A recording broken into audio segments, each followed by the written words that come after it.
მოგესალმებით მეგობრებო, თქვენ ახლა იმყოფებით საუბრის სივრცის ეთერში. ესეთ კონტენტს პირველად გთავაზობთ ჩვენს არხზე. ეს იქნება ხმოვანი ტური ბოლნიში.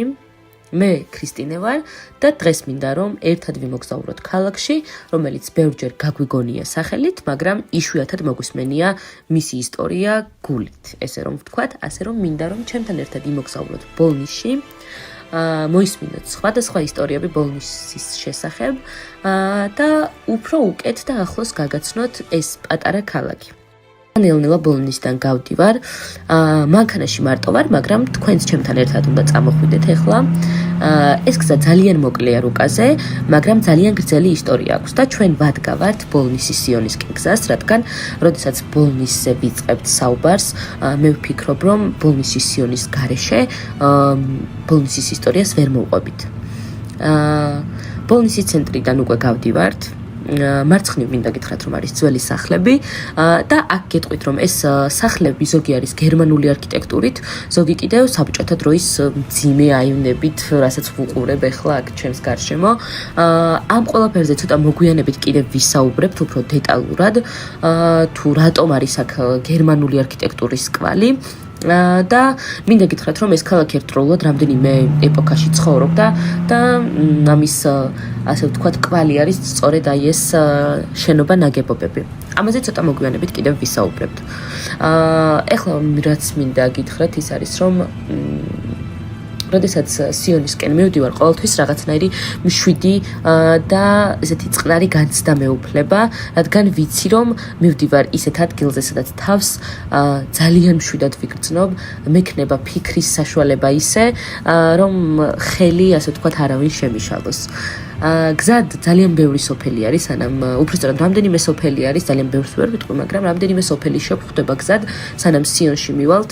განსაკუთრებულს ვერაფერს ვიტყვი ამ სოფლებზე, რომ რაღაცით განსხვავდება სხვა სოფლებისგან, აქაც პატარა ეზოები, თავიანთი ბაღებით, ადამიანები, რომლებიც უკვე ერთმანეთს ძალიან კარგად იცნობენ და სწორედ ეს ადამიანები ამ ეზოებში უვლიან თავიანთ სახლკარს და განსაკუთრებული არის მხოლოდ ის ერთი ფაქტი, რომ აი ამ სოფლებში ცხოვრობენ აზერბაიჯანელები, სომხები, ქართველები და აი ეს არის ყველაზე დიდი და განსაკუთრებული ფაქტი ბოლნისის და ქვემო ქართლის შესახებ ზოგადად. ზოგადად ბოლნისი ყოველთვის მრავალფეროვანი იყო და ამ საკითხზეც გეტყვით რომ ცოდნავ მოგვიანებით ვისაუბრებთ, რადგან ვფიქრობ რომ ამაზეც ძალიან ბევრი გვაქვს სასაუბროთ და ძალიან საინტერესო სტუმრები მეყოლება ერთ-ერთი ახალგაზრდა გოგონა, რომელიც მე ძალიან მიყვარს და ძალიან კარგი მეგობარია ის ჩემი. ძალიან მალე მივალთ უკვე ბოლნისის სიონში, მაგრამ მანამდე მინდა გითხრათ, რომ აი ხშირად მეკითხებიან რა არის ბოლნისში განსაკუთრებული, აი რა არის ბოლნისი, რატომ არის ბოლნისი განსაკუთრებული შენთვის, ხო? და აი ვფიქრობ ახლა ამ გზას, როდესაც გავდივარ, პასუხი ძალიან მარტივი არის. აი ბოლნისი არ ცდილობს შთაბეჭდილებების მოხდენას, არც თავისი გარეგნობით, არც თავისი ასე ვთქვათ რაღაც ისტორიით, ის უბრალოდ თავის თავს გვაჩვენებს, აი როგორიც იყო, როგორიც არის და როგორიც იქნება მომავალში. აი ჩემს მარჯვნივ ახლა ძალიან ლამაზი ველები იშლება და მარცხნივ ძალიან დაბალი ბორცვები არის ესეთი აი ძალიან ლამაზი, აი თვალს რომ ესიამოვნება ნახოს სწორედ ისეთი.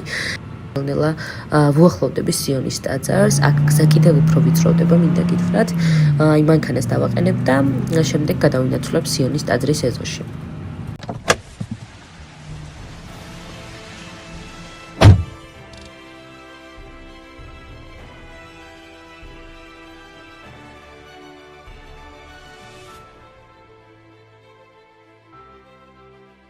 ეხლა უკვე გადავინაცვლეთ სიონის ტაძრის ეზოში.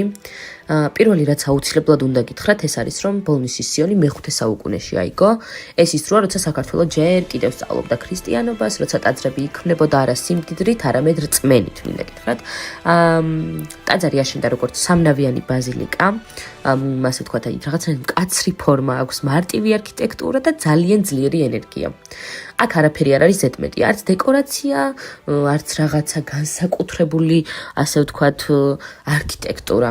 ეს არის ტაძარი, რომელიც არ ცდილობს, ასე ვთქვათ, გარეგნობით მოგხიბლოს, ჩემი აზრით. ბოლნისის სიონის ყველაზე დიდი საგანძური მე ვფიქრობ, რომ არის მის კედლებზე. და მის კედლებში არის ეს ძალიან დიდი ისტორია და ძალიან ბევრი სიძველე. აქ ამოკვეთილია ერთ-ერთი უძველესი ქართული წარწერა, რომელიც მე-5 საუკუნით თარიღდება და ჩემი აზრით ეს წარწერა მხოლოდ ლოცვა არ არის. ეს არის აი ისტორიული დოკუმენტი და ეს ამტკიცებს, რომ ქართულ ენას უკვე ჰქონდა ადგილი როგორც რელიგიაში, სახელმწიფოში და ანუ პირდაპირ გაგებით რომ გავიგოთ ქვის მეხსიერებაშიც კი. როდესაც აქ მოვდივარ, სიონში მე მახსოვს პირველად, როდესაც სიონში მოვედით, ვიყავი პირველ კლასში, მე სასულიერო გიმნაზია დავამთავრე ბოლნისში და ყველა ერთად წამოგვიყვანეს ტაძარში.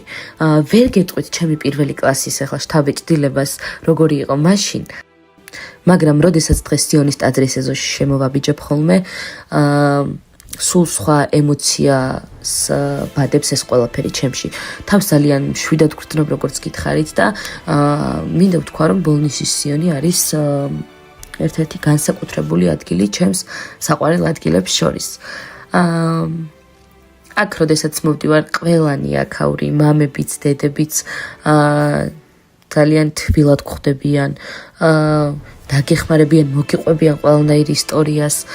სიონი ყოველთვის ადამიანებისთვის არსებობდა, მე ესე ვფიქრობ. აქ მოდიოდნენ ლოცვისთვის, რა ვიცი, გზად შეიძლება შესვენებისთვისაც, მაგრამ ზოგჯერ უბრალოდ სიჩუმისთვის და აი, სწორედ ამ სიჩუმეს გულისხმობდი, როდესაც გეუბნებით, რომ როდესაც გითხარით, რომ უბრალოდ როდესაც აქ მოვდივარ, სულ სხვა ემოციებს ბადებს ეს ადგილი ჩემთვის დღეს.